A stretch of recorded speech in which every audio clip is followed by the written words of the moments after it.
அவருடைய ஆதரவாளர்கள் வாக்குன்றது கணிசமாக இருக்குது. இப்போ நீங்கள் அண்ணாமலையை ஒதுக்கி வச்சிங்கன்னா அந்த வாக்கு வராது. அப்போது அந்த சந்தேகத்தை எல்லாம் முழுசுமாக தீர்த்துட்டார் அவர். எனக்கு இஷ்டம் இல்லை, அவங்க கொடுத்துருந்தா கூட நான் வானான்னு தான் சொல்லியிருப்பேன் அப்படின்ட்டாரு. இனிமேல் நீங்கள் உட்காந்தீங்கன்னு பார்த்தீங்களா, அண்ணனுக்கு கொடுக்கல, அவரை வந்து இது மாதிரி பண்ணிட்டாங்க, இவங்களுக்கு வேணுன்ற சீட்டு, இதெல்லாம் இனிமேல் யாருமே சொல்லக்கூடாது. உங்கள் தலைவரே சொன்ன பிறகு நீங்கள் வந்து அவர் சொன்னது பொய் அப்படின்னுவீங்களா?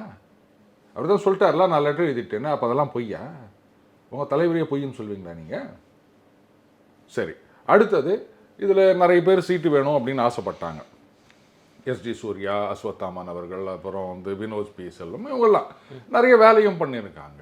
அவங்களுக்கெல்லாம் சீட்டு கிடைக்கல. ஒரு வருத்தம் இருக்கத்தான். இல்லை, அந்த சீட்டு கிடைக்கலங்கிறது வந்து என்ன சொல்றாங்கன்னா, அண்ணாமலை ஆதரவாளர்கள் ஆகவே கொடுக்கல. அதுக்கும் கொஞ்சம் விளக்கமாக பேசலாம் நம்ம அப்படின்னு சொல்கிறாங்க. அப்படி இல்லை, நீங்கள் சீட்டு கொடுக்கலன்றீங்க. முதல்ல கட்சி பதவிகளே என்ன மாதிரி ஆயிருக்குது தெரியுமா? ஒவ்வொரு தலைவர் வந்த பிறகு நீங்கள் பாட்டுக்கு இருக்கிற நிர்வாகிகள்லாம் மேலேருந்து கீழே வரைக்கும் புதுசாக போட்டு வந்தீங்கன்னா இது வேலைக்கு ஆகுமாங்க?